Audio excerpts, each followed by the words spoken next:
Morning, everyone. I'm now ready, I guess, to start the meeting. I want to welcome everybody, of course, to our meeting number 3 at the House of Commons Standing Committee on Fisheries and Oceans. I ask everybody today to be a little bit patient, I guess, because we're doing it in a hybrid format. I've got a screen in front of me with people who are doing it via online, and of course we have committee members here in the committee room.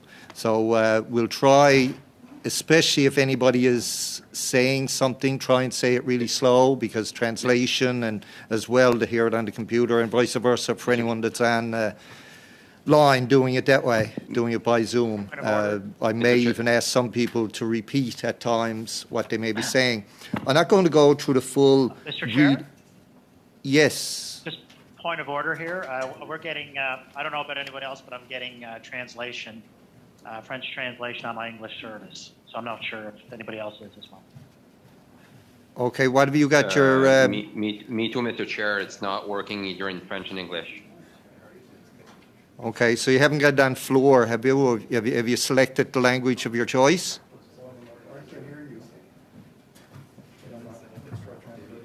I just have it on English. Okay. 1 second.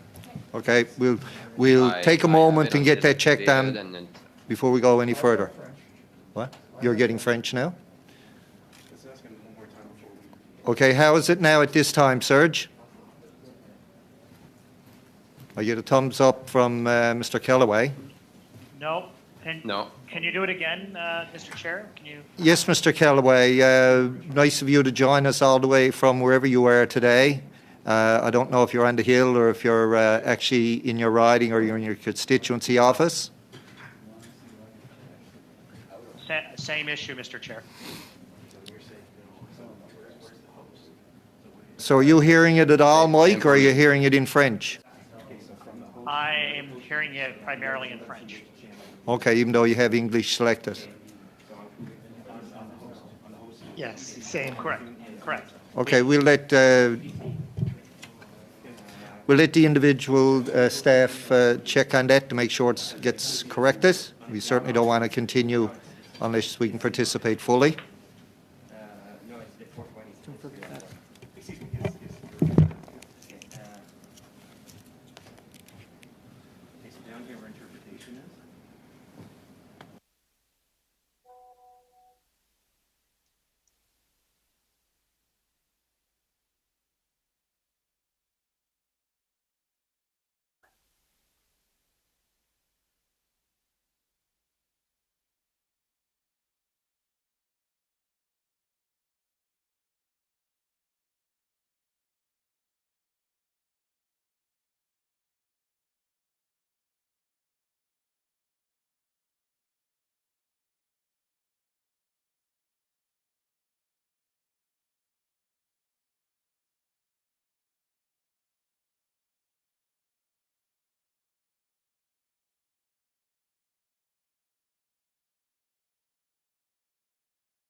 One, two, three, four. Can you hear the English interpretation? English interpretation? He's hearing English. Yes. Now go to French, please.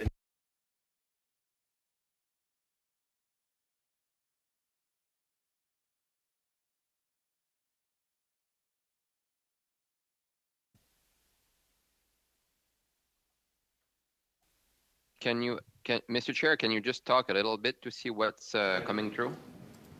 Okay, they're actually still working on it, Serge. When they tell me it's okay, we'll do a quick test. Let's try a test again, please.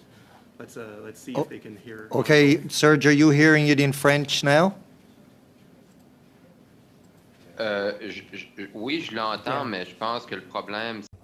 Yes, I can hear, but I think the problem is that we're hearing the interpretation at the same time. We still hear the interpretation, so, ouais. Yes. Ouais. Okay. So, Et quand je suis en anglais, parfois j'entends, parfois j'entends pas. Là, quand je suis en français, là, ça fait la même chose. Là. The same thing is happening in French. It's the same. okay, yeah.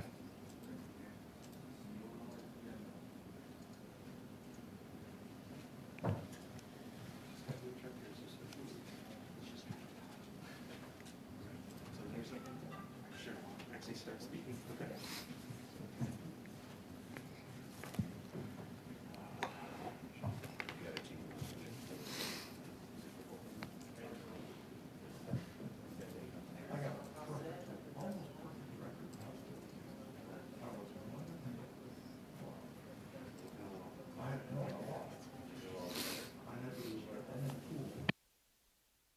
Just continue to say whatever you'd like. Okay.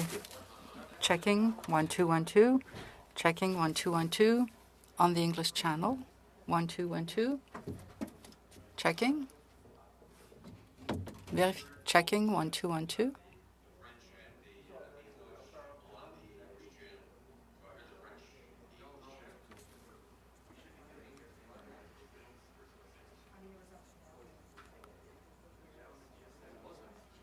Checking 1 2 1 2 on the English channel. 1 2 1 2.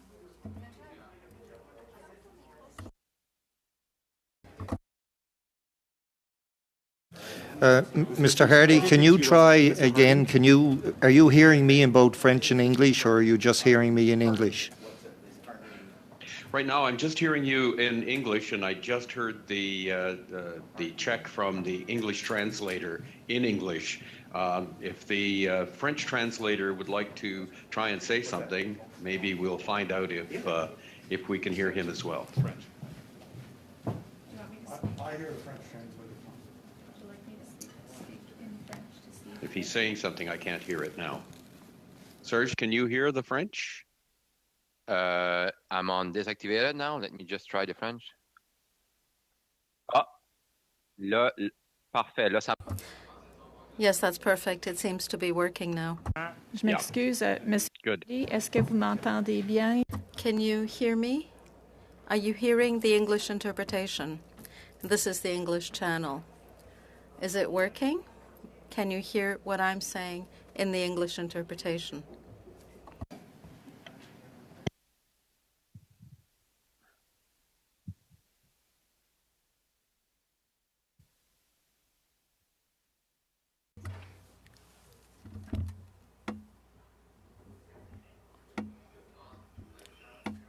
One two one two. Checking.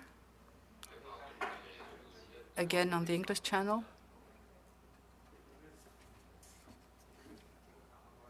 I think everything is straightened out, and we'll continue on.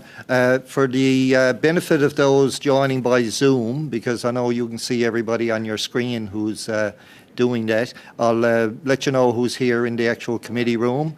Of course, we have Mr. Morrissey, Mr. Perkins, Mr. Arnold, Mr. Zimmer, Mr. Small, and Ms. Barron.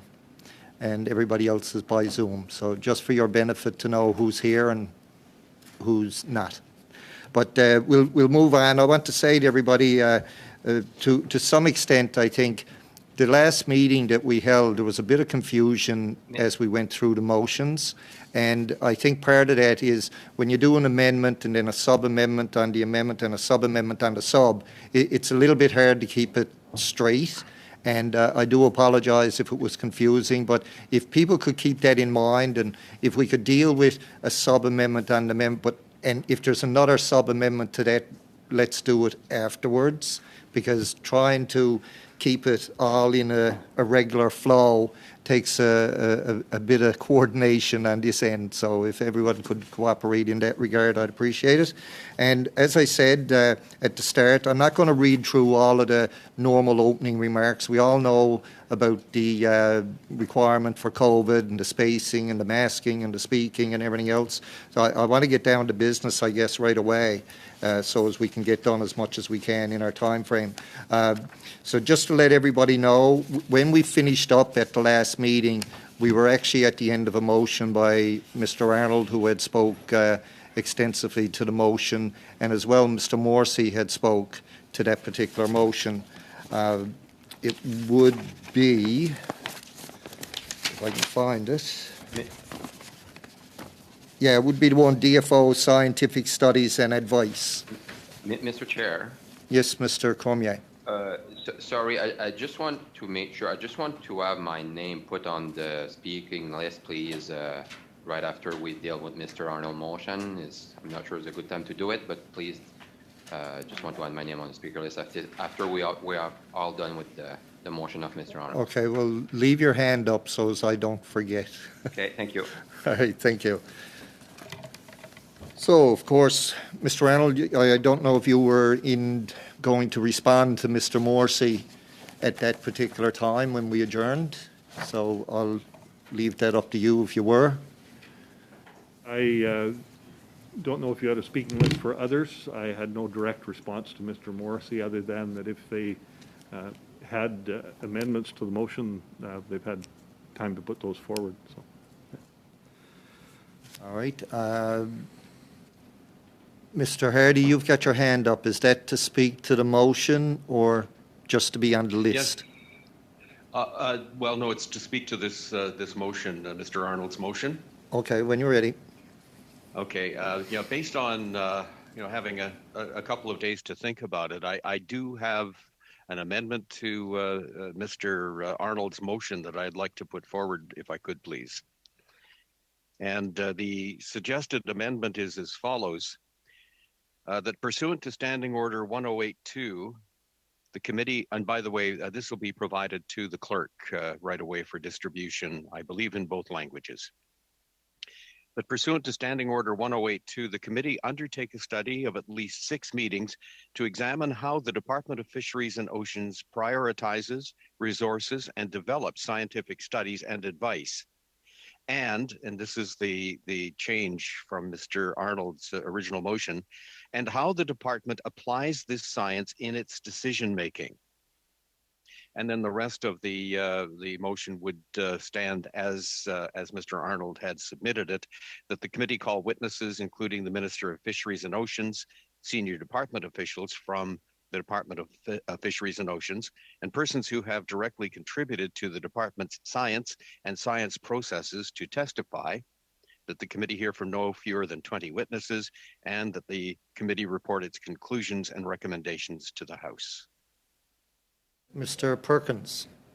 Just a quick clarification. So you're proposing, I haven't seen it yet, but you're proposing an addition and no deletion of anything that's in the current motion.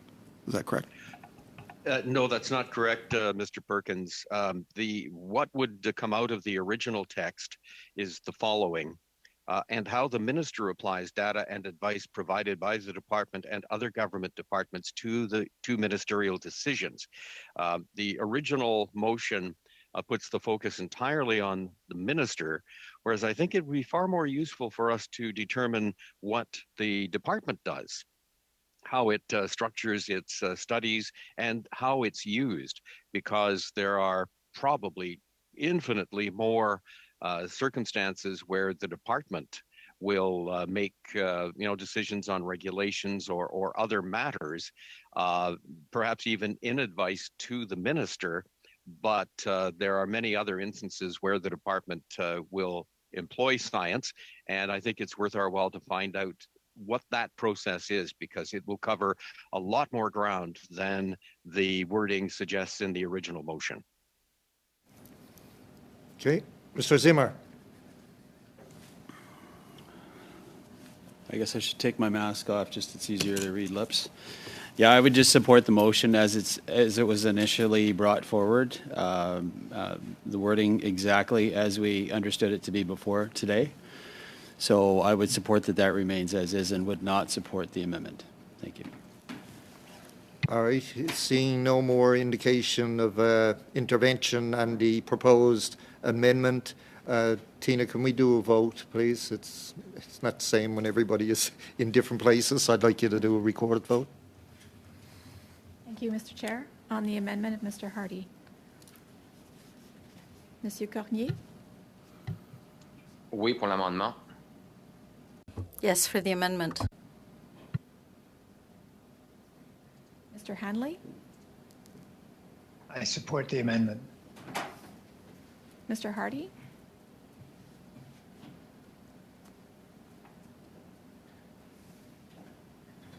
I'm sorry, Mr. Hardy. Mr. Hardy? You're on mute. Let's try it again. Yes, I do. Thank you. Mr. Kellaway? Thank you. I support the amendment. Mr. Morrissey? I support the amendment. Mr. Arnold? Opposed. Mr. Perkins? Opposed? Mr. Small? Oppose. Mr. Zimmer? Opposed. Madame Desbiens? On est contre. Against. Ms. Barron? Opposed.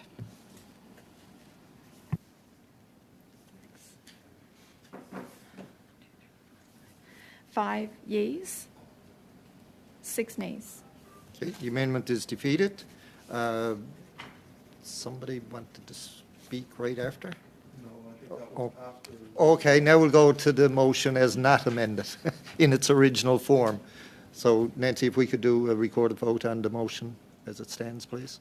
Thanks. Thank you, Mr. Chair. Wait one second. Ms. Barron. Thank you, Chair.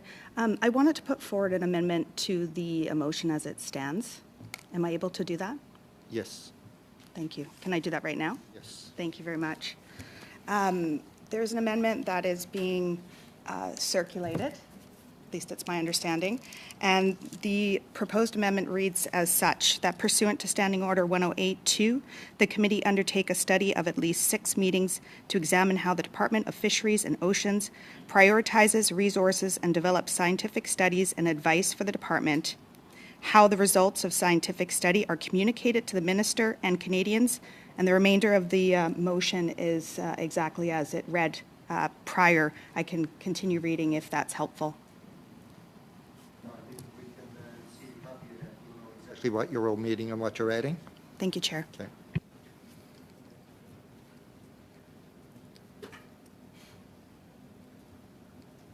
When the clerk tells me she has it, I'll know everybody else has it as well.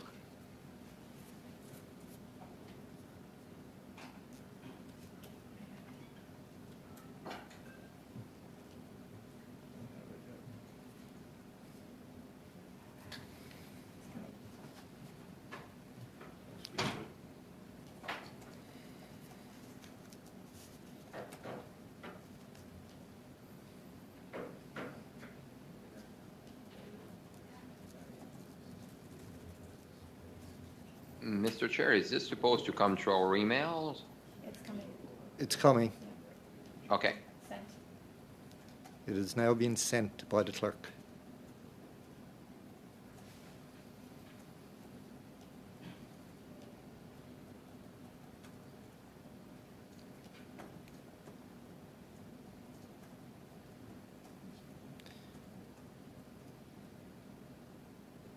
I think those in the room have received it. Okay, and people participating by Zoom, have you received the amendment? I see thumbs up, head nodding up and down. Okay, Mr. Arnold, you want to speak to... No, it's okay, Mr. Chair. Let Mr. Arnold go first. Okay, thank you. Mr. Arnold? Thank you, Mr. Chair. I support this amendment from the NDP member. I believe it'll add clarity and information that we gather through this study. Thank you. Mr. Cormier, you wanted to... Yeah, can we just have like a 2 or 3 minute recess, please, Mr. Chair? Okay, can we make it as short as possible, because we'd like to get through a lot today, and of course, with it on Zoom and in person, it makes it difficult to stay on time. So I'll allow a short recess.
Mr. Cormier, if you want to speak to it, or? Oh, it's okay. Oh, okay. All right, thank you. So, not hearing any further discussion on the amendment as proposed by Ms. Barron, can we do a vote, or can we, and I know it's been accepted by Mr. Arnold as a friendly amendment. Are there any dissenting? Seeing nothing, seeing.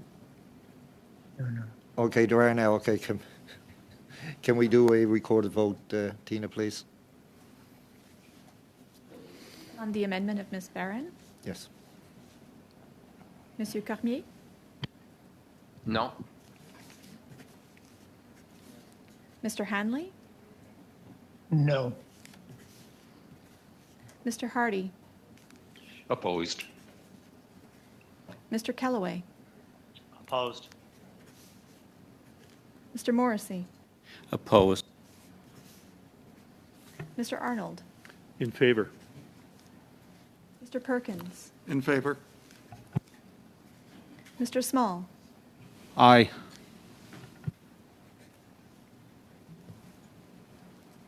Mr. Zimmer, In favor.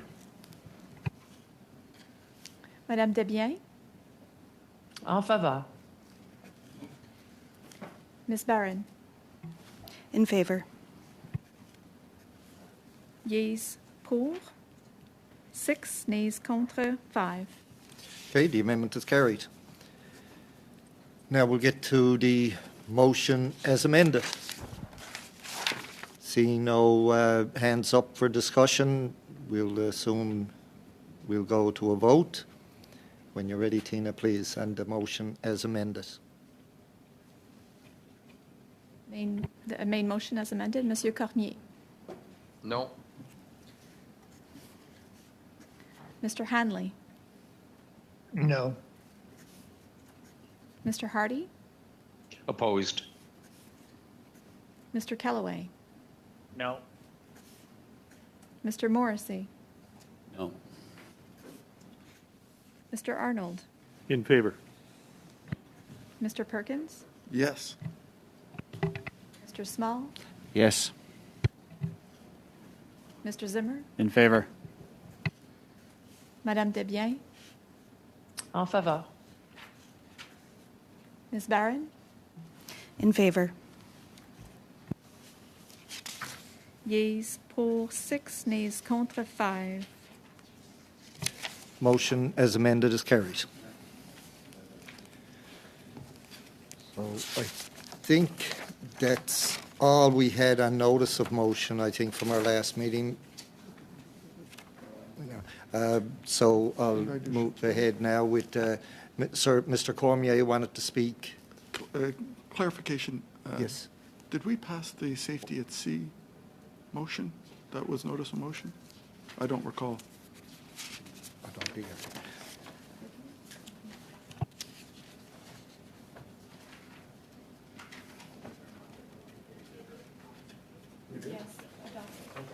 Okay. Thank you for that clarification, Tina. So, Mr. Cormier. Merci, Monsieur. Thank you, Mr. Chairman. Mr. Chairman, I would like to move the following motion, which I believe will be circulated. As you know, Mr. Chairman, the committee had asked for the minister to appear before the end of February. And this, of course, will take into account her availability. Given that the 2 meetings of the committee be scheduled as follows, that in accordance with Standing Order 108.2, the committee undertake the study proposed by Mr. Hardy for study on migration for wild salmon and measures for control and mitigation of flooding in British Columbia, and that representatives of Fisheries and Oceans appear no later than February 8, 2022. That, in accordance with Standing Order 108.2, the committee undertake the studies proposed by Ms. Desbiens and adopted on the traceability and tagging of marine products, that the committee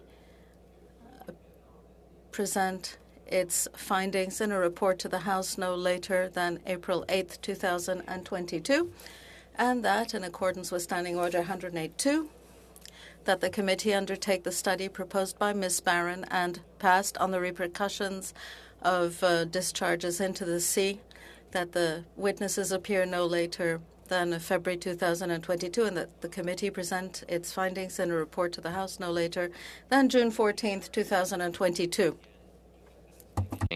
This is taking into account that the minister will come in February also. On the first study, I think we will really like to hear from official from Mr. Hardy study on the next meeting. I think it's February 3rd. But understanding might be a short notice, but I think, the clerk can probably make some arrangement with them and see if it's possible, or the 8th also is acceptable.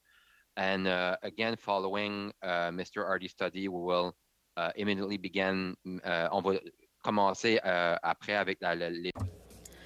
After that, we'll begin the study proposed by Ms. Desbiens on tagging. Once again, Mr. Chairman, we'd like to ensure that witnesses have everything they need, for example, headsets, and we'd like to make sure that the internet link will work.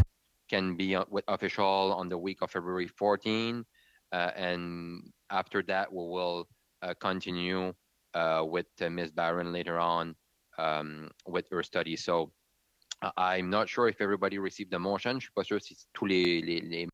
I don't know whether all committee members have already received the motion, but that is what we are moving. Okay, I see Mr. Morrissey gave a thumbs up here in the room that he has received this. Tina, have we? Yeah, and we're going to just take a short recess, and again, I'd ask for it to be as brief as possible, so as we can get on with committee business.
appreciate the committee's indulgence. Discuss it. If you would continue, please. You'll be surprised to learn I have an amendment to propose, but also perhaps a clarification. So I'll talk about the clarification and then propose the amendment. A clarification that we are still obviously targeting the minister's appearance, as we passed in last committee, that she will appear before the end of February. With that in mind, that we propose an amendment that at the end of the amendment that's been put forward, we add an additional section that says that pursuant to Standing Order 1082, the committee conduct the study proposed by Mr. Arnold concerning the use of science in DFO decision-making, and that the first witness appear April 26, 2022.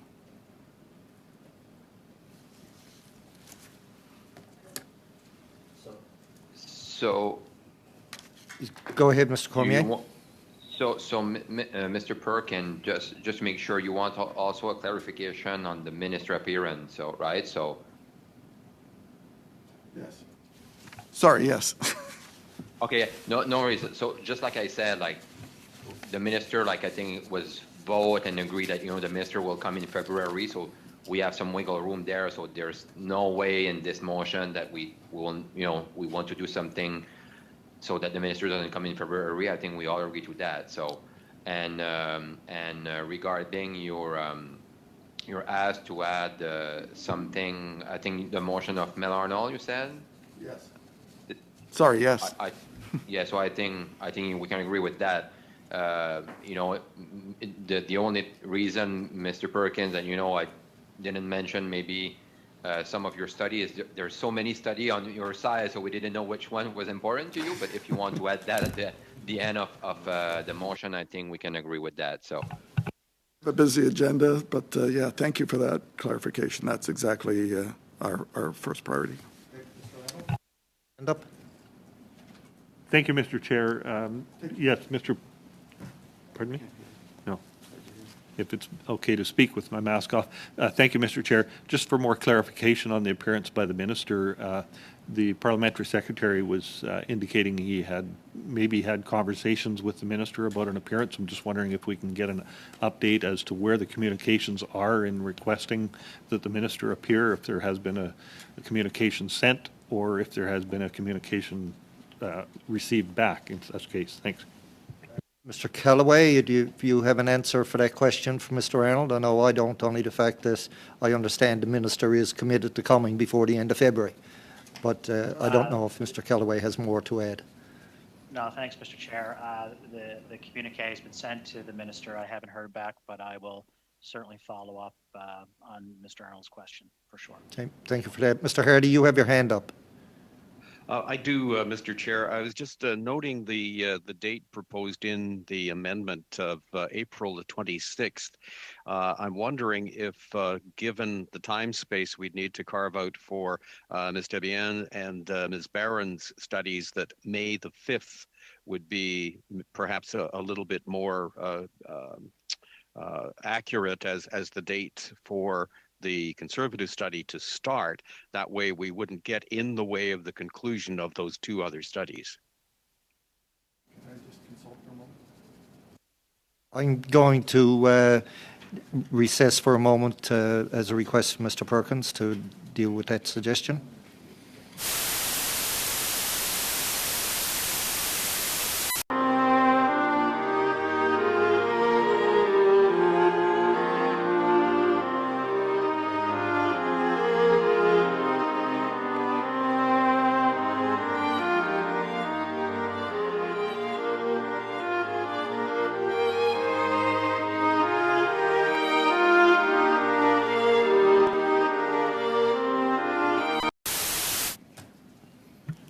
Thank you, Mr. Chair. I believe that leaving the start date for that study at April 26th, leaving that start date at April 26th would be advantageous to the committee. We've often seen where because of time crunch, the analysts need additional time to prepare drafts for the committee.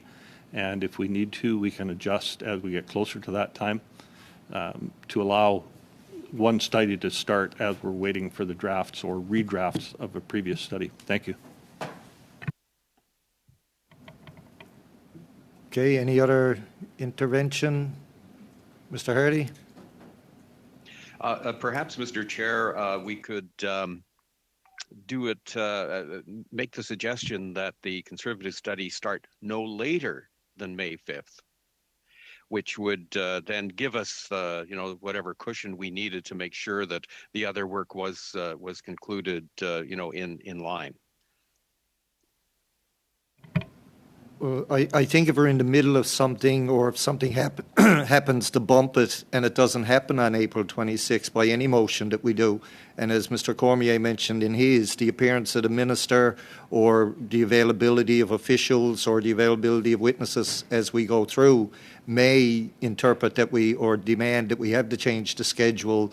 You got to cut the cloth sometimes to fit the table, and we have the means to do that as the committee.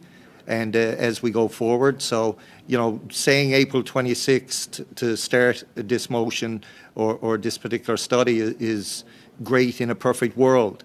But we know we don't live in that perfect world when we're in this particular junction of time. We could be interrupted by God knows what to throw it off of that. So if you'd keep that in mind when you're trying to decide to vote on this or which way things are going, yes, it's a schedule, but that can get knocked off the rails pretty easy.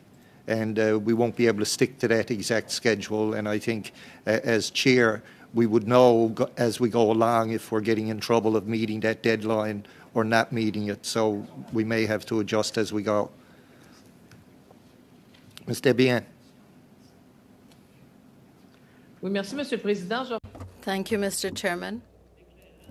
I would like to have a bit of clarification here. It seems as if I missed some of what Mr. Perkins was saying. So that means I'm having some difficulty in following the discussion. Would it be possible to once again hear what Mr. Perkins is suggesting? And then I can make more sense of Mr. Cormier's motion. If I understand correctly, Mr. Perkins's motion or amendment would be a fourth paragraph or a third paragraph? I'll get Mr. Perkins to read it again. And as I said at the beginning of the meeting, for people doing it on Zoom versus here in the room, if you do need it read the second time or even a third time if necessary, please ask. So, Madam Debian, thank you for raising that. And I'll ask Mr. Perkins to go through it one more time, nice and slow. Okay. Madame Desbiens, your interpretation is right. It's essentially adding the study on the science study to the motion at the end, so that would be the next study that we follow. But I will try and reread my handwriting and see if it comes out the same. That pursuant to Standing Order 1082, the committee conduct a study proposed by Mr. Arnold concerning the use of science in DFO decision-making, and that the first witness appear April 26th, 2022.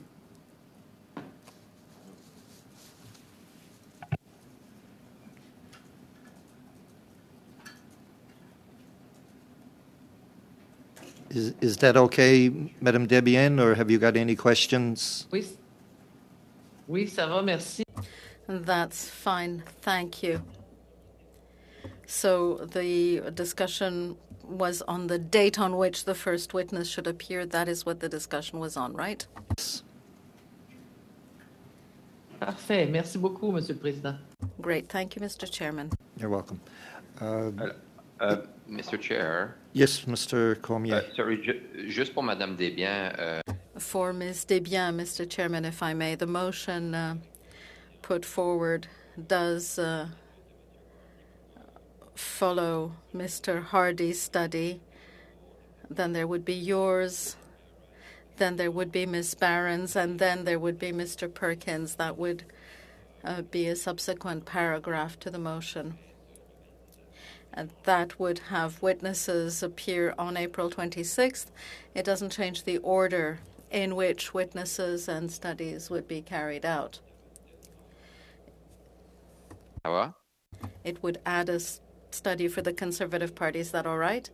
Yes, I'm just wondering whether we are actually able to determine any of this without, as the chair was saying, knowing how things will happen.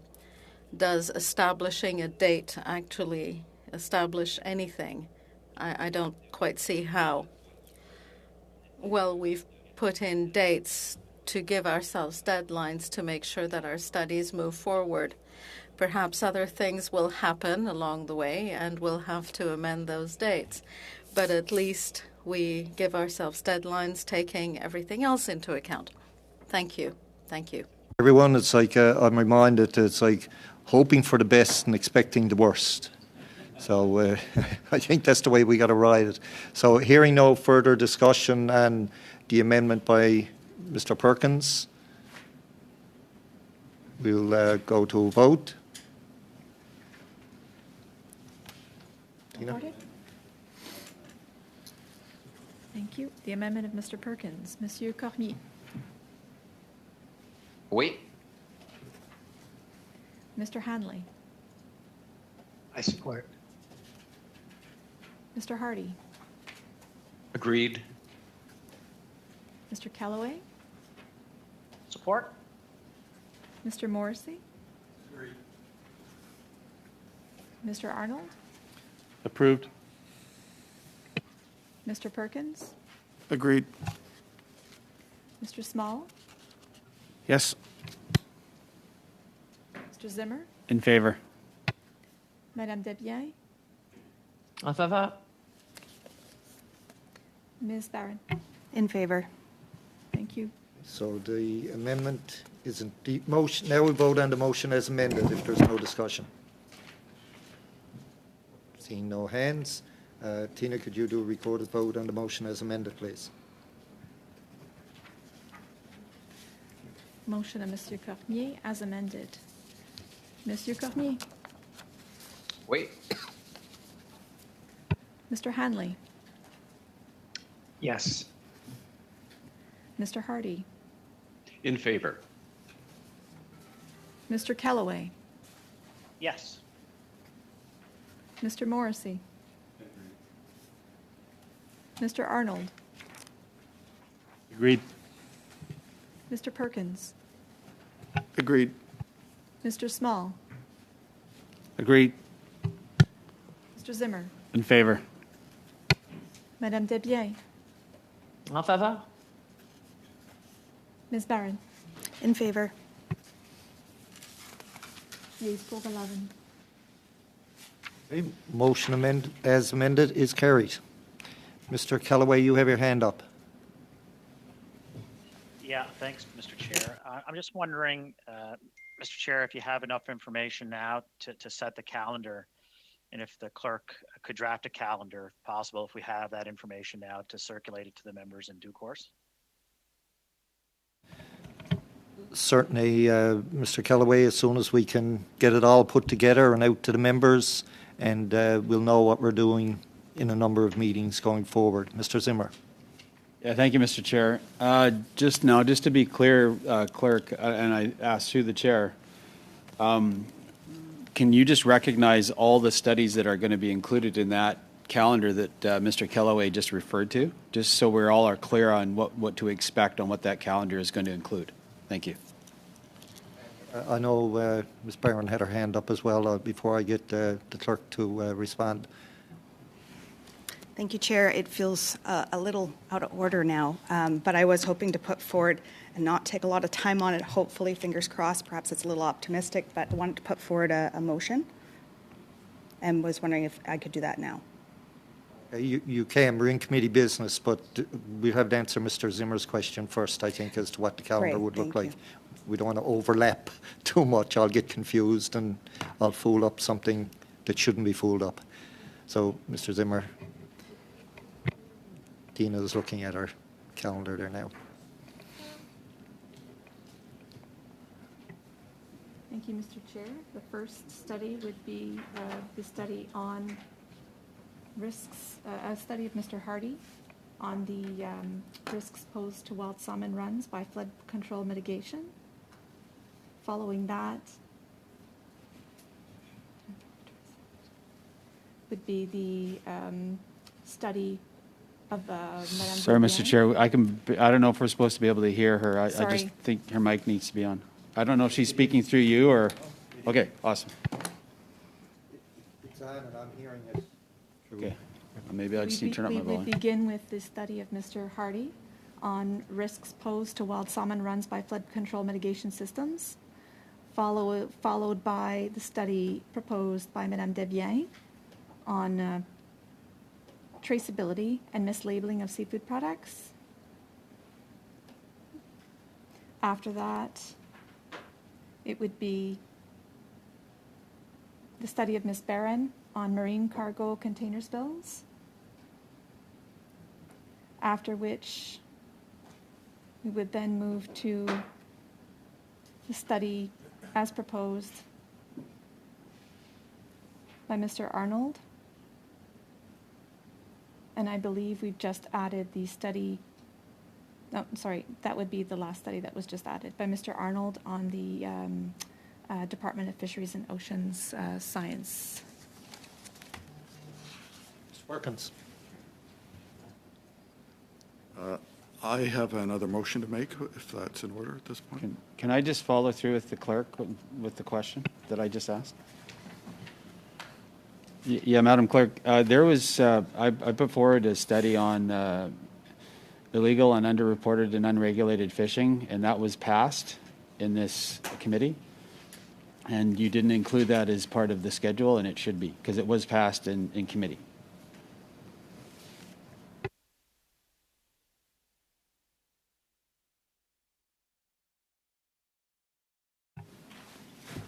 Actually, Mr. Zimmer, if it wasn't included, it just means it will follow what's in order. But it is something like, once we see what the schedule looks like with this into it, if you want to bring forward a motion to start your study on a certain date or at the end of another study, that's not a problem. We can do that. I think for clarity, though, it was passed in committee, which means it should be attached to the schedule at some point. Yeah, it would have to be in a mode, like, if I'm correct in what Mr. Cormier moved, was to make sure we knew what we were doing in the next short order. It wasn't to, I don't think his intent was to include every motion that had already been adopted by the committee to get it done in a schedule, because, as I said a couple of times, the schedule will fall out of line, and there could be legislation, for example, come in that we can't start something at a certain date and everything will get pushed back. But it's not, I don't think there was any intent to ignore the fact that that study is there as well, waiting to be scheduled. I think I'll pass it back to my colleague, Mr. Perkins, who wanted to speak to this, I believe. So, thank you. Thank you. Mr. Perkins. So I would propose the following resolution or motion, that pursuant to Standing Order 108-2 and following the study on Mr. Arnold's motion with regard to science and DFO, that the committee conduct the following studies in the following order at dates to be determined in the future. The study by pinnipeds proposed by Mr. Small, then the study on corporate concentration and foreign ownership proposed by Madame Desbiens, the study on IUU proposed by Mr. Zimmer, followed by the study at Safety at Sea, followed by myself, Mr. Perkins, and then finally the study on small craft harbors proposed by Madame Desbiens. And that's all fine, Mr. Perkins, but before we started discussing what Mr. Zimmer's question, Ms. Barron had her hand up that wanted to put forward a motion. If we could deal with that first. Sure. Okay. I'll try and remember how to say that again if I have to propose it, unless you've got it recorded. I don't. Go ahead, Ms. Barron, please. And I do apologize. Thank you, Chair, and Oh, turns out my mic was on the whole time. And thank you to the committee for your time. I wanted to bring forward a motion that I believe everybody should have sent to them already. I'm just going to confirm it's on its way if it's not there already. That pursuant to Standing Order 1082, the committee undertake a study of the state of Pacific salmon.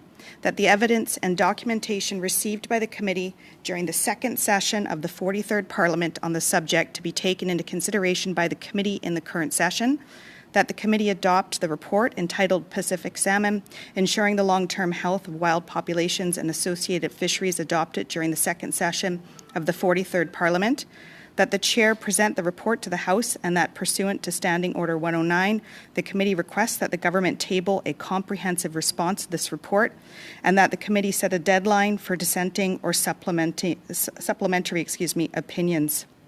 Bringing this forward, again, don't want to take up a lot of time, but this is work that, there was quite a bit of time spent on it and a lot of great recommendations brought forward. And we want it, by experts in the field and so on. And we just want an opportunity to ensure that we have an official, comprehensive response to this report to be provided as we continue to work in this area and to be part of this important body of knowledge. It's been 9 months since the last time since this report was concluded, and feel this is an important quick study for us to put forward so that we can have this response in place. Thank you. Aaron, Mr. Arnold. Thank you, Mr. Chair. If I can just seek some clarification from Ms. Barron, if she's asking for another study or if she's asking for the report from the previous study to be resubmitted and a response requested. Thank you. That's a great question. So following the recommendations of the clerk, we have called it a study as it is, I'm told, the process, but of course I can get clarification from the clerk. But the intention of this is to receive a comprehensive response to the report and not to undertake a new study. We already have done a lot of work in this area and just want to have that official response. Thank you for that clarification, because I was of Mr. Arnold's mindset, I think, in thinking we were going to restudy the Pacific salmon study. It was a little bit scary at first.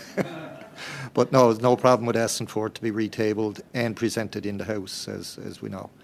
So I guess that's a motion by Ms. Barron. So if we could... Mr. Chair, can we have the motion circulated? Yeah, and that's supposed to be underway, according to Ms. Barron. Can I ask for a clarification if the clerk has received the motion? Okay. The clerk has it, so Clerk, you'll all have it very shortly. I'll just take a moment to give you a chance to get it and look at it.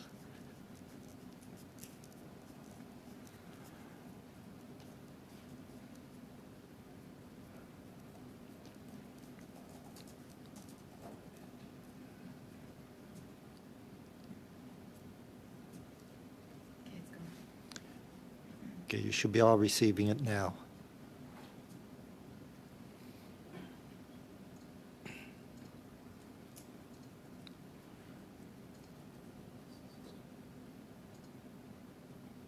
I'm not seeing a thumbs up from Mr. Morrissey. He's got a confused look on his face.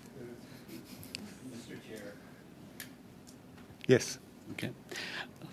But a reference to undertake a study of the state of the Pacific salmon, could we get clarification on, is it simply retabling the original study or not a report? Okay, the text is formulated that way just so as we can table another report. We can table that report. That's the way it has to be written. So yes. This is an administrative text to yes. allow the original report, the original yes. study, to yes. be tabled. Okay. Yes. Thanks, Chair. I'm trusting the clerk on this one. But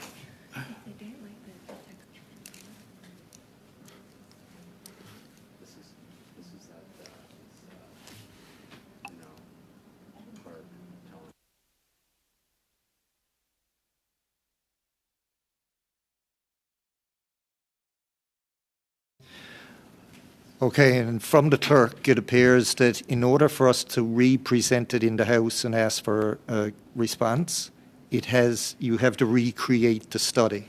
So you're not actually doing a study, but you're recreating the fact that the committee did do the actual study. So if we present it in the House, it's like we just did the study per se. Mr. Perkins. I believe in the last meeting, we dealt with several of these, both tabled with studies and not, but they were not worded this way. They were worded strictly pursuant to Standing Order 108 that the report tabled in whatever Parliament was readopted. This looks And to I me believe the like... clerk corrected us in the... Well, it sure, I agree with Mr. Morrissey. It sure looks to me like the first two paragraphs are looking for a new study. Yes, but it's only, my understanding is it's only on paper. And sometimes what we get on paper is not what's actually happening. But the clerk is telling me that in order to retable a study, it has to look like we actually did a study. So whether that rule changed somewhere along the way or whatever, but you know, we're only following the rules set down by the House. So if this is the way it has to be done, it's you know, if Ms. Barron was told the way to ask for this study to be represented in the House, she has done exactly that from what the clerk is telling me, and that's what has to be done. If the ones that were done previously that we had done and we didn't know that it had to be done this way, they will be dealt with in the same way. I think the committee would agree that we'll put the word study in place in front of all of those as well, so as we can represent them if that was the intent of the House, or the committee, I mean. Because yes, Mr. Arnold. Thank you, Mr. Chair. Could we recess for just 2 minutes to Yes, no problem. consult on this? Thank you. No problem.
Thank you, Mr. Chair, and I've spoken to Ms. Barron, and she has no intention of this being a long study, and she's quite open to having a time frame put on this, so I would propose that the motion be amended to the committee undertake a study of not more than 30 minutes of the state of Pacific salmon.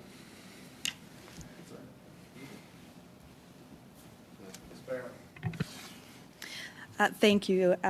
Just in response to the amendment, I'm happy to do what is necessary to have this go forward. It's out of context for me, so I was hoping that somebody might be able to clarify what is an appropriate amount of time for something like this. I wouldn't anticipate that it would even require half an hour to bring forward a report, but I just wanted to confirm, due to being new to this committee, that that is not an unrealistic expectation to set that timeline attached to this motion. I don't want to set the motion up for failure. Thank you, Ms. Barron, and I somewhat agree with your statement. We don't need to recreate, as the clerk just explained, we don't need to recreate another study. It's just that the wording you used kind of leaves the impression that we're doing another study. The clerk has stated that that is not the intent of what you read out.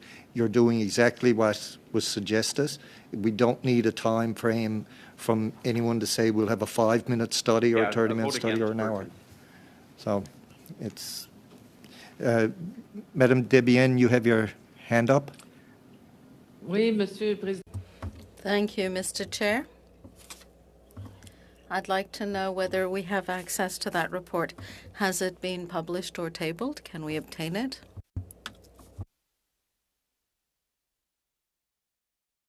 Yes, I think the report is 43-2, and it was tabled in the House. I think it was Mr.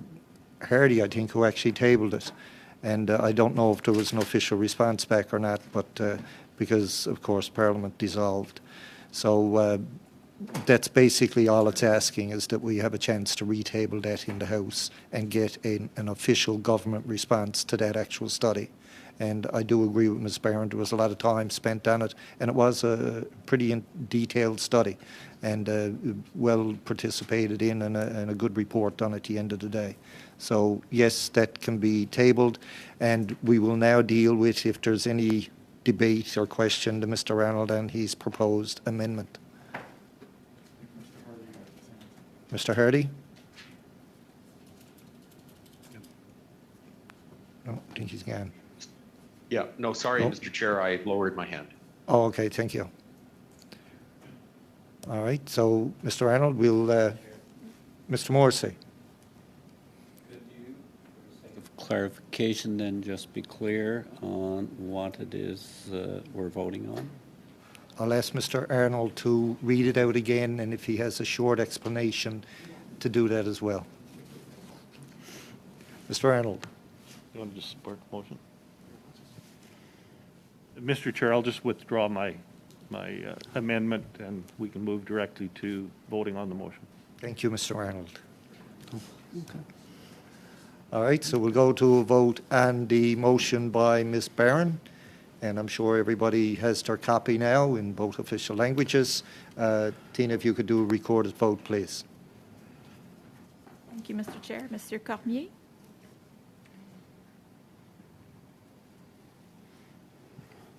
Hello? I'm sorry, Monsieur Cormier, can you hear me? Oui, okay, oui, Okay. That's a yes? oui. Merci. It's a we. Mr. Hanley? I support. Mr. Kellaway? You're on mute. Story of my life. I support. Thank you. I'm sorry, Mr. Hardy? Oh, I was wearing my blank look there for a second. I agree. Thank you. Mr. Morrissey? Agree. Mr. Arnold? Agree. Mr. Perkins, Agree. Mr. Small, Agree. Mr. Zimmer, In favor. Madame Desbiens, En faveur. Ms. Barron. In favor. Yeas 11. Motion is carried. And obviously, let that be a lesson to anyone. If they want to get a motion to be carried unanimously, make sure it's a little bit confusing and everybody will just say yay. Can I go? Yes, Mr. Perkins. I'll see if I'm sure this won't be repeated the exact same way I did it last time. Tantôt sur la suite des choses. Perkins offrait, là. I'd like to make the following motion, that pursuant to Standing Order 102, I did that again, pursuant to Standing Order 1082, the committee conduct the following studies in the following order at the conclusion of the study with regard to DFO science adopted or proposed by Mr. Arnold, that we do it in the following order.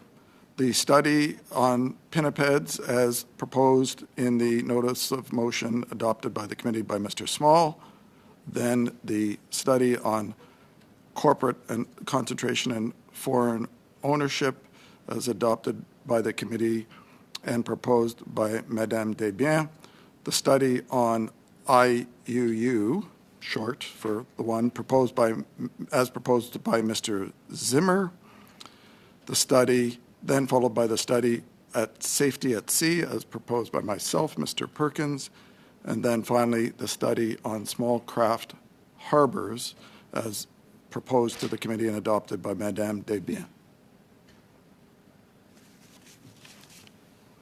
Mr. Zimmer. Yeah, support the motion. And I think for clarity for myself and for us, I think I understand that we might not know the exact date or even month that a study starts or when it finishes, but I think we still need to hear from the clerk what she has in her sequence. Just for us that have seen our motions passed in committee, it would give us a bit of confidence that it's on record and it's part of the schedule. But again, with some of those details forthcoming, but again, it would just give us confidence that it's been heard. Thank you. Okay, if I could make a suggestion there, could we ask maybe for the clerk to provide us in an email the studies that are scheduled to start at certain dates or so many meetings, and then at the end of that, not by attaching dates to the motion of Mr. Perkins, but just list them in the order that they will be done on our agenda as we see fit as a committee to fit them in along the way. That's, I think, what we're looking for, Mr. Chair. Okay. Instead of, I thought if the clerk just read it out for now, all of us still wouldn't get it, and I'm probably the one who wouldn't get it. But at least then, by getting it in an email, if we want to print it off or if we want to pin it up on a wall somewhere, we got it. And we can hold the committee to it then as best we can. So that's all right with, okay, hearing no, oh. Madame Desbiens.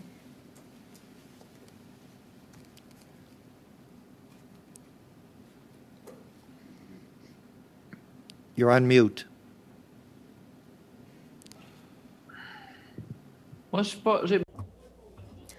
My microphone is never open at the right time, is it? I close it when I should open it and vice versa. I might have an amendment to Mr. Perkins' motion, but in fact, I won't. Okay, thank you. Mr. Kellaway, you have your hand up. Yeah, thanks, Mr. Chair. And for the first time in a while, I'm not muting myself, which I'm very pleased with after 3 years of doing this. But just a couple of things. When I look at the format that we had proposed, it was 1 for 1, 1 Liberal, 1 Bloc study, 1 NDP study, Conservatives, and then we would have the intermediate and near term, we'd have our study done. There's a song by Queen that says, "I want it all and I want it now." That's what this this sub-amendment seems to be. It seems like we're flooding the zone with a lot of conservative studies. And I think it impedes us from able to be flexible, nimble, and adaptable and responsive to other things that may come up. So I kind of don't get the sense of collegiality here, Mr. Chair, in terms of working with each other to get studies from each of the parties out. So when I look at what was originally proposed, the one study, the second study, the third study, the fourth study, and then we would certainly have enough there for a calendar to be put out, and then to work collectively together to repeat that cycle. That seems to be collegial. It seems to be fair. It seems to enable us to not be chained by things that may come up that we may not be able to address. That may be, not to say that these studies are not important. Of course they're important, Mr. Speaker. Every one of them, or Mr. Chair, every one of them are important. But I think it impedes our ability to be flexible should something, God forbid, happens on the West Coast. And we want to be able to double and triple down our efforts in terms of doing a study. So I think this particular sub-amendment, sub-motion, really handcuffs us in a lot of ways. And I think if we go the original route, it provides greater flexibility and adaptability, and it's also fair. And I think that's what Canadians are looking for us to do in this Parliament. Thank you. Thank you, Mr. Callaway. And all I will say is that during committee business, motions can come forward to set the schedule as we intended to do today. And yes, it may seem heavy-handed from one side to the other, depending on where you sit, but I can't influence committee members to put forward studies just to get them in as 111. Everybody had an equal opportunity to some degree to present motions of study, to give notice of motions of study. If there are more one-sided studies, then it suits somebody else. We can't control that. If these are the ones that we're looking at doing, they're the ones we're looking at doing. If there's nothing else in the docket to add for another party, regardless of who it might be, I don't control that. And one thing we do is we control our schedule as we go. And as we know, there's no dates assigned to these. They're in order of preference to be done. But other than that, it's the will of the committee. And unless there's something else somebody wants to present to fit in somewhere. But on that, I'll go to people who have their hands raised. But first, I'll go to Ms. Barron, who's been waiting. Thank you, Chair. That's helpful clarification around the process that's undertaken around this. Just trying to wrap all these details around in my brain. First and foremost, the motions were passed so that these studies are now in the queue, per se, to be looked at. I have some apprehensions of us setting a clear schedule of priorities from now up until 2023 and beyond, because I do think that it will bind us from being able to respond to issues as they are occurring. So I think of, the spot prawn issue, which was very timely and pertinent that we would have had the opportunity to talk about that. So I agree with us setting priorities as we've done with the motions currently. I don't agree with us setting priorities for all the motions that have been brought forward. I realize it's not realistic to go one-to-one because it does depend on what's been brought forward, but I also think it's not realistic for us to set those priorities for so far in advance and therefore taking away the flexibility for us to respond to issues as required and to be able to add studies that are perhaps more timely than others. Just to respond to that, Ms. Barrow, I think you'll find things change here on the fly, and you can set, or we can all set whatever schedule we like. It is going to change as we go forward. There's nothing etched in stone on anything that we're doing as a committee, because it can be thrown off the rails and turned upside down and inside out in 5 minutes. So if you'd like to respond. Could I ask a question around that then? What would be the intention of this motion if in fact, we can change everything on a moment's notice? If I could understand a little bit more around the intention of having these motions set so because clearly. It can change. And Right. Say, for example, if there were some piece of legislation done through the Minister of Fisheries, that takes precedence over everything this committee is doing. Same way, and an emergency might come up on the West Coast or on the East Coast or somewhere else that requires the committee to look at something immediately. Some member may bring it forward and ask for unanimous consent or a majority of consent to do something different at some given time. And if it's voted to do that, the schedule changes. It's not, like I say, it's not etched in stone. This is a guide that we'll try and follow as best we can, but I learned quickly that it doesn't stay as was intended. Can I just Mr. respond Zimmer. to her? Is that okay? Yes, Mr. Zimmer. Oh, did you want to? Okay, Mr. Perkins. Okay, go. So, while I'm new to the committee, there are more experienced committee members here. I'd like to start by saying to Mr. Kellaway, of course we are collegial. That's why we adopted your motion with the order in which you proposed it. So to make a statement that we're not being collegial, I think, is unfair. Secondly, in terms of the questions about flexibility, we know, for example, in the minister's mandate letter, she's been asked to table a bill and legislation on amendments to the Oceans Act. So we expect legislation, Mr. Chair, as you have said, and that takes precedent over anything, even the first motion. And I think in the order of collegiality, we are always open to amending the committee's order of study because of legislation or other urgent things, or as the ground shifts over time, that something comes up. Obviously, we can't predict even past June what we all will be facing. So that flexibility is always there, as Mr. Kellaway says, in the interest of collegiality. As I understand, that's the way the committee has operated in the past, and this motion does not change that. Do you have a comment? Just wanted to respond to Ms. Barron. And I know my colleagues are tired of me saying this. I'm a former chair of a committee as well. And this doesn't in any way impede committee from deciding what its future holds. All it does is, and the reason why I think we're wanting to make sure that what we've already passed is recognized and respected as such, because we all supported the motions that Mr. Perkins had referred to in the schedule. But again, as the chair so eloquently said, I couldn't say it any better, the committee can decide to do whatever it wants in the future. This doesn't impede the committee in making some changes if necessary. So I think it's just kind of a signal that your studies have been heard and they're on the schedule. But again, it's always up to the committee to decide what changes it would propose. So it doesn't really hamstring us in any way. Okay, I'll now go to Mr. Hardy. Thank you, Mr. Chair. And in response to Mr. Perkins and Mr. Zimmer, this motion then is really not necessary. I think that what they are doing, of course, is signaling to us the priorities that they put on the number of motions that they put forward. But to commit to a schedule, even though, it could be changed, I don't think that's necessary at this point. I think what we could do is certainly after, we conclude Ms. Barron's study that's already on the schedule that we've agreed to, as well as, and before we launch into Mr. Arnold's, we then sit down and look at the rest of the calendar for the spring session and decide what comes next.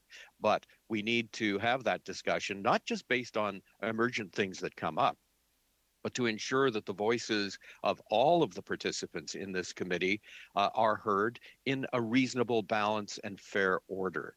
And so I don't really see the value of Mr. Perkins' motion except to signal to us what's important to the Conservative Party. And those are good studies, and I think we can get to them in turn, but they shouldn't necessarily stack up and dominate our schedule going forward for the remainder of this year. Thank you, Mr. Hardy. Mr. Hanley. Thank you. I want to add to Mr. Kellaway's and Mr. Hardy's comments, which I heartily agree with, and I just want to say that if there were an intention at the beginning to set the calendar for the next 2 or 3 years, then I think there would have been a different approach to putting all motions on the table at the time to be sorted appropriately. So I do think that committing to a schedule means that then in order to have another motion in place that may not be an emergency motion but an important motion, one would then have to change or undo a process. So I think respectfully that there are other motions being conceived at this time. One motion that is very dear to me and to my constituency. I think Canadians expect a collaborative approach following what we have set for the next 4 studies. I believe that it's great to know these fine studies and the priority that the Conservative Party puts to them, but there are other studies as well to consider in the near future. So I certainly would not support either the text or the intent of this motion. Thank you. Mr. Small.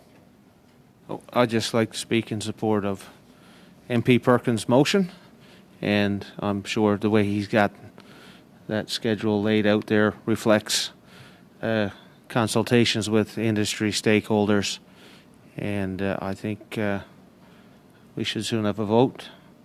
We can just imagine if we're paying the salaries here today. Mr. Zimmer. Yeah, I just wanted to speak to some of the comments made from our Liberal colleagues. As quoting 2 to 3 years in advance, it's hardly the case. This is just putting committees, the studies in the fall. There'll be lots of room in the future. To say that is just inaccurate.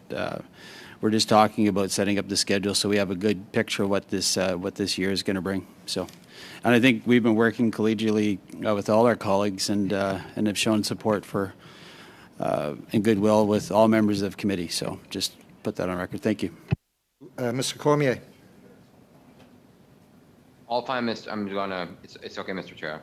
Thank you. Mr. Perkins. Thank you, Mr. Chair.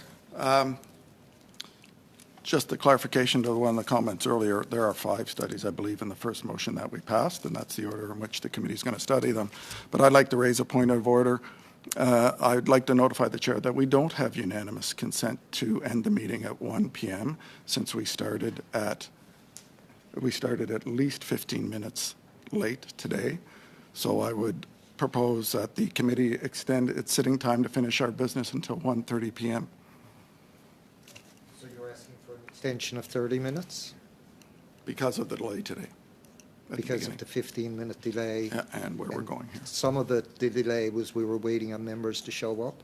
Yes, I know there were some here, but most of it was because of translation. I will check issues. with the clerk to see if... but you don't have unanimous consent, I'm just saying right now, to conclude at 1 p.m. Point of order, Mr. Chair. First of all, the meeting was not delayed by 30 minutes. I think it was more like maybe 5-10 minutes, maybe 15 at the most. I'm not in Ottawa, but I'm pretty sure there was some member maybe not on time, just like Mr. Perkins said that there was some member on time. So we better check like how much time we were delayed. It's not 30 minutes for sure.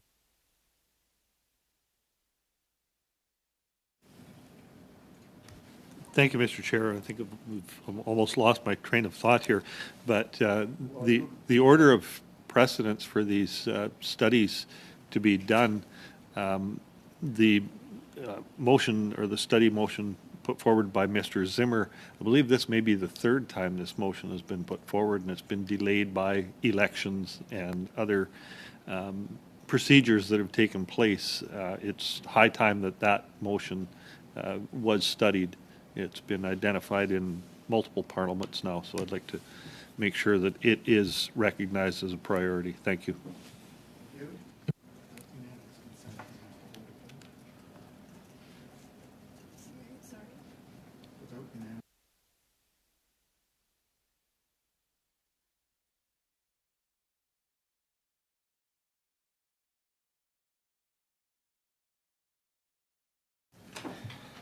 All right, so no further hands up on the motion of Mr. Perkins in this schedule, not necessarily schedule, but an order in which you would like to see us continue with studies once we get through the ones that we now have assigned to the calendar.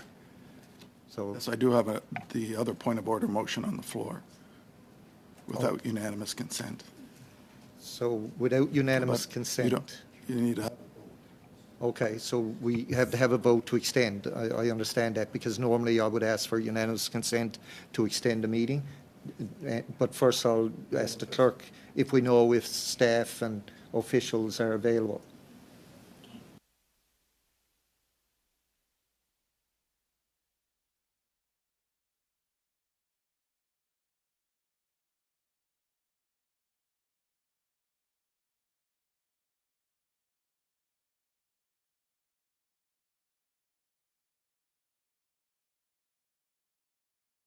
Okay, to your question, I guess, Mr. Perkins, is that you can't propose a motion on a point of order.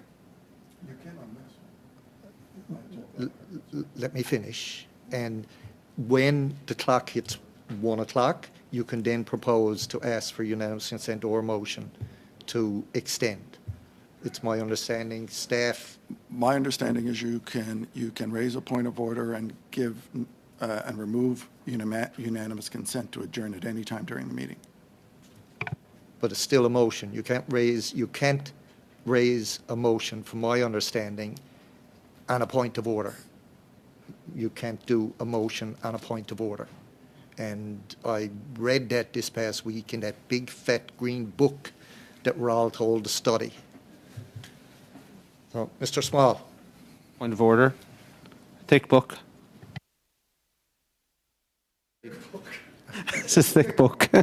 It is. It is. It's green, though. Remove the word fat, please. So, anyway, we'll go to the motion we were dealing with and the actual proposed schedule. So, Tina, if you do a recorded division, please. Thank you. Could I just confirm, please? This is the motion by Mr. Perkins Yes. to add, pardon? On the order. On the order. So pinnipeds, foreign ownership, safety at sea, and then small craft harbors. Is that correct? No, it was pinnipeds. Sorry. It Foreign was ownership. pinnipeds, corporate concentration foreign ownership, IUU, Thank you. safety at sea, and then small craft harbors. Thank you. Thank you for clarifying. And we could, in the order of collegiality, add, if you wanted to, I think the previous motion on climate change that was proposed by the government at the end of that. Well, that's doing an amendment. Are you sure you want Sure, to make okay. it? Are you doing an amendment? No, okay. No. Okay, Tina, if you could do a recorded division, please. Okay.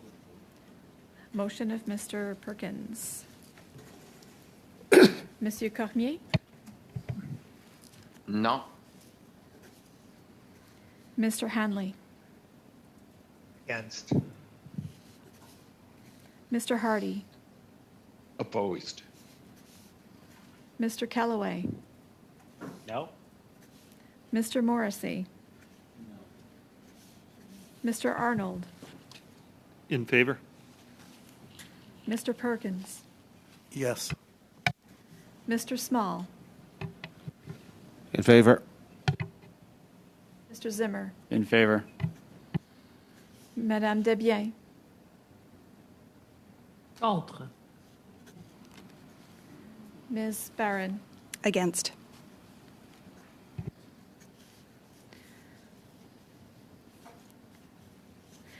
Yeas pour 4, 4, nays contre 7.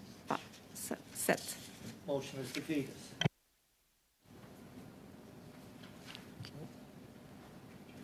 Who wants to go next? We have no speaking order. Mr. Zimmer.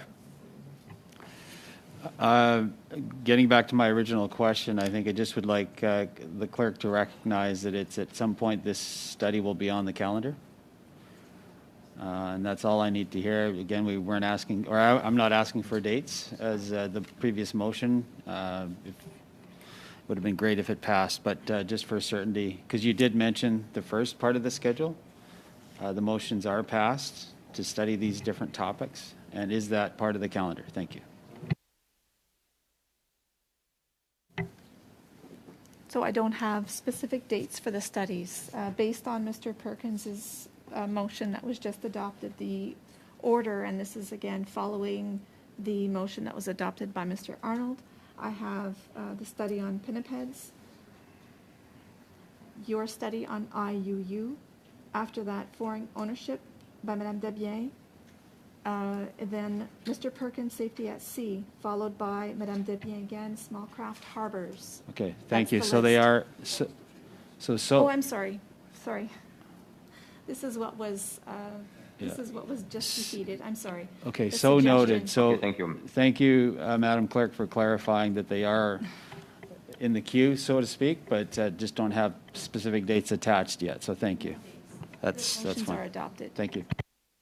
Thank you, Mr. Chair. Thank you, Mr. Zimmer. And Mr. Perkins, you wanted to discuss extending your meeting. We're seem to be out of any ideas now, and we got If almost there's no 15 further minutes motion, left. I'm happy to go to lunch. Oh, okay, perfect. Let's move to adjourn. Yes. Thank you, Mr. Cormier. Meeting is adjourned. Thank you, everyone. Thank you, Tina, as clerk, and thank the translation team and staff for Chair, your participation today. Mr. I Arnold? was trying to get my hand in before you said motion adjourned. Is there an agenda for Wednesday, or for Thursday this week? Oh, okay, ignore that quick adjourning. Say it didn't happen. I'm sorry for... I did have my hand up before you said adjourned. I wanted to identify that we need a deadline for witnesses and the seafood labeling. I suggest 5:30 p.m. Thursday. And we also need a deadline for dissenting opinions, if there are any.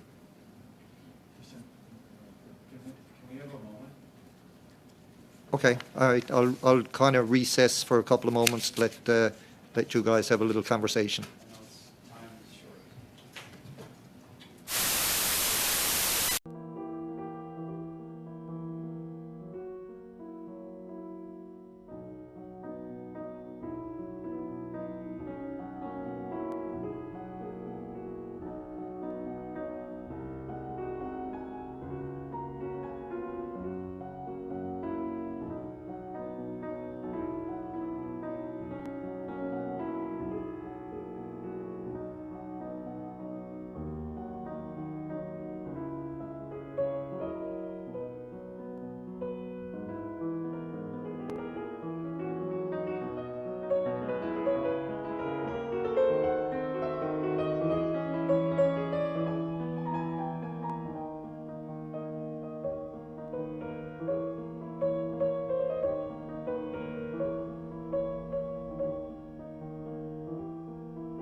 Colleague Mr. Perkins ahead. would like to speak.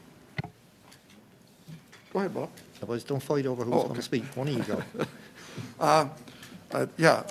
That's fine with me. I was just a little bit of clarification, if we could, on the second part of what you said about deadlines for dissenting, because there is no, we haven't even started the study, so we don't know if there's a dissenting opinion or not. It's already if you don't actually set a deadline. Line for the dissenting opinion. Yes. The reports, there were three reports readopted by the committee on January 20th, and standing orders provide the option for members to file dissenting or supplementary opinions. A deadline, as stated in the standing orders, must be set by the committee to receive those. After that, the report may be presented to the House, and this would be also apply to the motion adopted today by Ms. Barron. Okay, so that's not about the new study we're about to do, it's about the ones that are being retabled. I understand that. Okay. All of them. My note didn't clarify that. So not hearing, nothing, we don't need the deadline set now for dissenting reports on those? They've already been presented to the House. We're going to readopt them, obviously, are we? Or? Okay. We do need a date? If there's no interest, you could set a deadline of today, if that's okay. Okay. We'll set a deadline of tomorrow at 4 p.m. How's that? Okay. All right. Hearing no further discussion. Madame Debian, you have your hand up. You're on mute. Oui, écoutez, I was wondering whether if among the dissident opinions submitted, well, truth be told, I didn't really understand the last comment on dissident reports in previous reports that we could then, well, sorry, Mr. Chairman, I just didn't understand. My other question is this. I had understood that it was the study on the Fraser Valley, the Fraser Valley study, and then we're talking about mislabeling for Thursday. I'm sorry, I don't understand. And now I'm confused as well. But So, Mr. Chair, just for the Ms. Desbiens point, so I think what was not clear for her is that, like we said, the number one study will be Mr. Hardy, and then her study. But I think what she wants to know is what is the deadline for the list of witnesses and everything. I think this is what she wants to know. C'est ça que vous voulez demander, Madame Desbiens, c'est ça? That is what you wanted to ask, Ms. Desbiens? Yes, that sounds about right. Then there was the comment about former minority opinions in previous reports, something that I really wasn't quite able to grasp. évidemment, oui, je veux. So yes, I'd like to know when I have to submit my list of witnesses, what the deadline is for that. That's important. And I had the impression that this would be Thursday of this week. So I would like some clarification on that. And a few clarifications about dissident reports. In previous reports, are they moved forward to these reports? okay, thank you. I'll try and answer that for you, Madame Debian. Yes, on Thursday, of course, we're starting Mr. Hardy's study on the effects of the flooding and infrastructure and whatnot, effects on salmon. But we're having the officials in. So we don't need to have a witness list for that right now. I think, according to Mr. Hardy, it's to talk to the officials will give us time for questioning and whatnot for what he wants to do on Thursday with his study. The dissenting opinions are on the three reports that we're going to readopt in the House. They wanted to know a deadline, and from what I understood from everybody here in the room is that we're readopting studies that were previously done, and naturally if there was any dissenting reports on those, it would have been done when they were done the first time.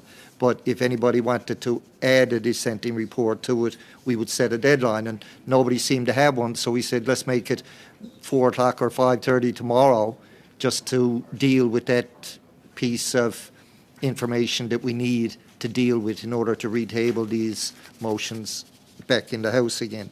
Mr. Perkins. I'm sorry, this is confusing, so to me as well, Madame Desbiens, so I just want to make sure things. So we are having a meeting this Thursday to have officials on Mr. Hardy's motion, if I heard you correct. And we have we'll also deal with a deadline, I believe you said, for this Thursday for witnesses for that study. And then the third thing on a clarification, the dissenting reports from the previously tabled reports that will be retabled. If there were dissenting reports on that, are they automatically retabled, or do they all have to be retabled again, separately sent into you? I think it's Standing Order 1081B states that a member has the option to file dissenting or supplementary opinions to a report. The three reports that were readopted on January 20th do not include would not include supplementary opinions from the previous session. Therefore, the point is that there's still the option to file dissenting or supplementary opinions, and the committee needs to set a deadline to file those. And so there were reports that were readopted on January 20th, and again another one today by Ms. Barron, and the committee would need to set a deadline for any member to submit those dissenting or supplementary opinions. The report Ms. Barron wanted retabled today, were there in the previous Parliament when that report was done, dissenting reports? Do we know that?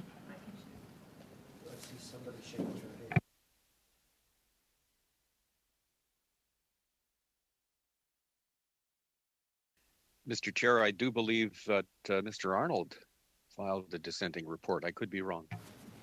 That's the head shaking or agreement I was getting.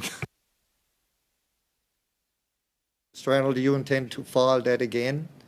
Because if it is, I'll have to give you a deadline. Yes, I would. Okay. I think we're clear. I think we're close. We're close. We're getting close.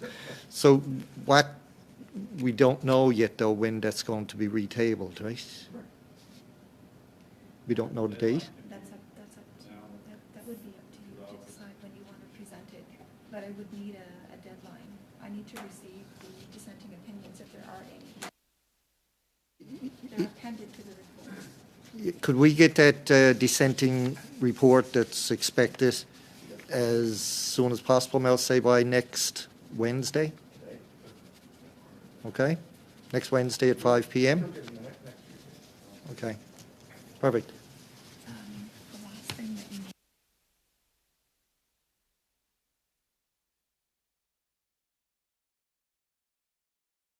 Yeah, and as well, I did mention it, and I want to be clear, deadline for witnesses on the seafood labelling, even though that's not the one we're doing Thursday, but at Thursday, 5:30 p.m. for a list of witnesses, because we have to get in touch with those proposed witnesses and make sure they have the proper headsets and whatnot if they're doing it by Zoom.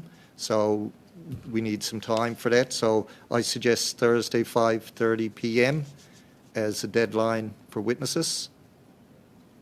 Seeing no, okay, everybody's in agreement? Well, Mr. Perkins. Could we have a little more time on that one, just because there's a lot to do in the next 48 hours between the new study, the deadlines, and that maybe sometime next week for the deadline on that? On witnesses? On the witnesses for the labeling study. Okay, 5:30 Monday? Sure. Okay, 5:30 Monday, which is the 7th, I think. If the study, I would need. Mr. Chair. I would need 3 days to. Tells me that she needs at least 3 days to have witnesses prior to the study starting. So can we make it even Friday instead of Thursday? Okay, Friday at 4 p.m. Would that give you time, Tina? Okay. Friday, 4 p.m., deadline for witnesses for seafood labelling. Okay. Please get them into the clerk. If they're 4:01, we won't take them. Okay, seeing no other hands up. Tina? Could I please confirm dissenting or supplementary opinions for the 3 reports that were readopted on January 20th, as well as the one that was adopted today by Ms. Barron, readopted today by Ms. Barron on Pacific Salmon? The deadline set for receiving dissenting opinions is tomorrow at 4 p.m. Is that correct? Could I reconfirm the deadline? Mr. Chair, I believe you said next Wednesday at 5 p.m. Next Wednesday? And that's for all 4, right? Yes. Okay, thank you. Okay, seeing no other intervention? Meeting adjourned. Finally.